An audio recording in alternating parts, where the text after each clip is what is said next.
Melissa, Elliot, Kevin. I mean, this is exciting stuff. A good month to look up. Yes, we need to look up. So many cool things. And that's a goal of mine, Candace, is to go to one of those dark parks here in Michigan. Yes. It's so cool. You can see the least amount of light pollution in our state in these parks, which is kind of cool. I can remember being up in James Bay, not James Bay, St. Georgian Bay, up north of Toronto. And it's so dark up there. You could actually see the satellites so cool. rotating around. Wow. And then you could see, it feels like so visible. millions and millions of stars because it when is. you're in downtown Grand Rapids, you can't really see all the of it. light pollution just kills it. But something to think about. Maybe put that on the bucket list. Are we having any clear skies coming up this weekend?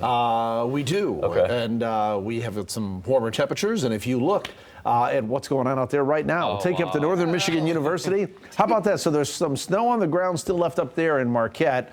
There's a little bit of green grass, and you can see the sunrise coming up there. Things look good. And then if we leave that scene and look down the channel here in Muskegon, another beautiful sunrise. Lots of sunrises come. It's the same sun, obviously, but depending upon where your perspective is, lots of beautiful sunrises going on out there across the Great Lakes. Good morning, everybody. This low pressure system is going to drop down like so to the south and east.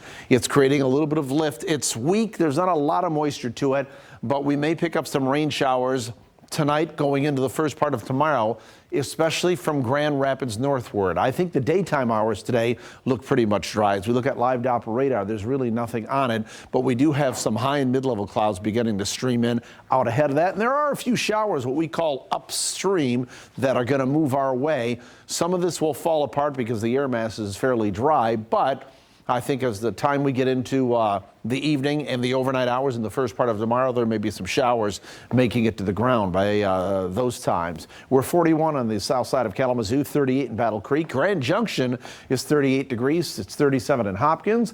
We have a temperature of 39 in Grand Rapids, 33 in Belding, 34 in Cedar Springs, and Big Rapids has a reading of 34 degrees. So there's some cool temperatures out there, and there are frost advisories out across the area this morning until 9 o'clock, so maybe some patchy frost. Today, we've got partly cloudy to at times partly sunny skies. It is going to be warmer. Instead of being in the 50s like we were yesterday, I think we get in the lower 60s.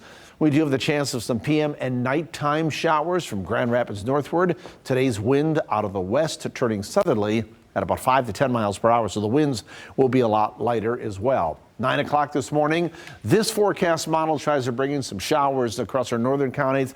I think that's a little premature. That'll probably be aloft and not make it to the ground. And you can see there's really not much going on here during the daytime hours, but as we go through the overnight hours and into tomorrow, a little bit better chance of some rain showers, especially up along and maybe north of US 10. And then through the first part of tomorrow, we see more of those showers across Ottawa, Kent, and Ionia counties northward. There may be some persistent and some consistent rain showers during that time frame there. Otherwise, that will all lift out of here, the cloud cover and the precipitation, as we head into later on Friday and into Saturday, and that should set us up for a pretty nice weekend. Elliot was just asking about the weekend and the clear skies. I think things look better by the time we get to that time frame.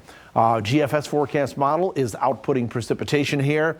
And this kind of drives the point home that if you're across our southern counties, you're probably not going to see any rain unless the track of that storm system changes. It looks like most of the rain, a majority of it, between now and 6 p.m. tomorrow will be across Ottawa, Kent, and Ionia counties northward, anywhere from a quarter to a half an inch, maybe up to a little bit more than that. This is the latest run of the GFS. We call the military 6Z time, which just came out. So if you were watching me a half hour ago, those rainfall totals were a little bit higher. They've come down just a little bit, but there still may be some consistent rain north of Grand Rapids from this system. 62 degrees today, 68 tomorrow with some morning rain showers in about the early afternoon. 70 on Saturday. How about that? 74 on Sunday. And we're still hanging on to upper 60s to lower 70s for Monday, Tuesday, and Wednesday, but there may be more shower and maybe some thunderstorm chances in here by that time. That's a look at weather. It's 6:51. We get an update on traffic. Here's Rob.